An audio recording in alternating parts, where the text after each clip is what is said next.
Load shedding এর আরো খবর জানাতে জয়পুরহাট থেকে যুক্ত হচ্ছেন আমাদের সহকর্মী। সেখানে আছেন সহকর্মী হারুনুর রশিদ। হারুন, আপনার এলাকায় লোডশেডিং এর কি অবস্থা দেখছেন, আর এই লোডশেডিং এর কারণে জনভোগান্তি কি পর্যায়ে পৌঁছেছে?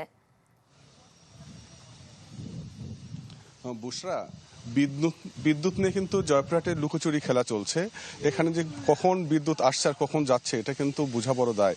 কারণ কখনো আধা ঘন্টার জন্য থাকছে, আবার 3 ঘন্টা নেই, আবার হয়তো কিছুক্ষণের জন্য আসছে 5-10 মিনিট থেকে, আবার নাই। এইভাবেই কিন্তু বিদ্যুতের যে লোডশেডিং এটা চলছে।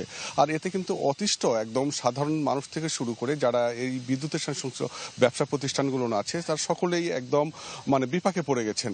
কারণ এর মধ্যে কিন্তু আবার সরকার পক্ষ থেকে বলা হয়েছে যে 11টা থেকে রাত 8টা পর্যন্ত ব্যবসা প্রতিষ্ঠান বন্ধ থাকবে। তো ব্যবসা যে প্রতিষ্ঠানের মালিকগুলো তারা যেটি বলেছে যে সারাদিন বিদ্যুৎ থাকছে না, বিদ্যুতের যে তারা কাজ করবেন, যে শ্রমিকরা কাজ করবেন, তাদেরকে যে মজুরি দিবেন কিন্তু তারা সেটি দিতে পারছেন না। এরপর যদি আবার এই সময়ের মধ্যে বিদ্যুৎ তাদের ব্যবসা প্রতিষ্ঠান বন্ধ রাখতে হয়, তারা কিন্তু বিপাকে পড়বেন। তো সব মিলে কিন্তু জয়পুরহাটের যে বিদ্যুতের যে পরিস্থিতিতে কিন্তু একদম যে ব্যবসা প্রতিষ্ঠান, যে আমাদের যে জয়পুরহাট এটি কিন্তু একটা পোল্ট্রি শিল্প এলাকা। এই যে বিদ্যুতের যে লোডশেডিং এর কারণে তাদের কিন্তু ব্যবহার করতে হচ্ছে জেনারেটর, এতে জ্বালানি খরচ বাড়ছে। এবং হিমাগার যে আমাদের রয়েছে আলু যে হিমাগার, এই হিমাগারগুলোতে কিন্তু একই অবস্থা।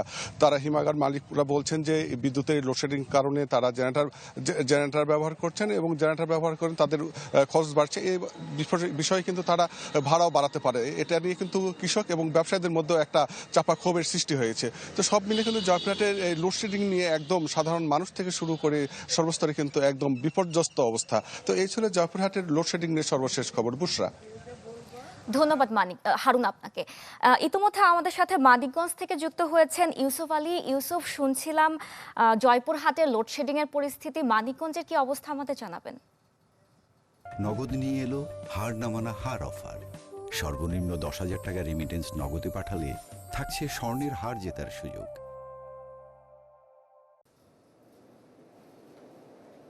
বুশরা, দেশের অন্যান্য জেলার মতো মানিকগঞ্জও কিন্তু এই লোডশেডিং এ চরম দুর্ভোগে রয়েছে জনসাধারণ। 24 ঘন্টার মধ্যে দেখা যাচ্ছে যে 12 থেকে 14 ঘন্টা কিন্তু অনেক এলাকায় বিদ্যুৎ থাকছে না। বিশেষ করে যদি একটু বলি যে মফস্বল এলাকা যা রয়েছে, সেই মফস্বল এলাকায় কিন্তু লোডশেডিং এর পরিমাণটা অনেক বেশি।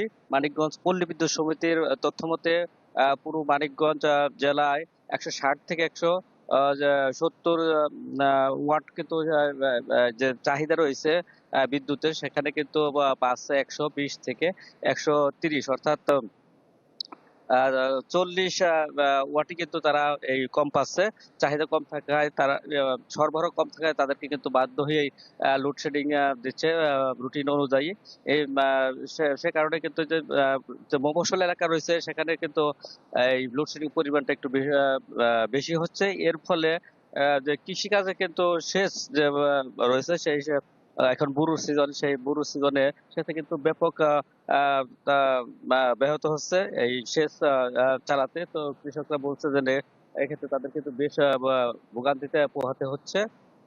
এছাড়া শিল্প কলকারখানা থেকে শুরু করে আবাসিক ক্ষেত্রে এই লোডশেডিং এর কারণে জনসাধারণ ব্যাপক দুর্বিষহ সময় পার করছে। শিক্ষার্থীদের পড়াশোনাতে দারুণ ব্যাঘাত ঘটছে।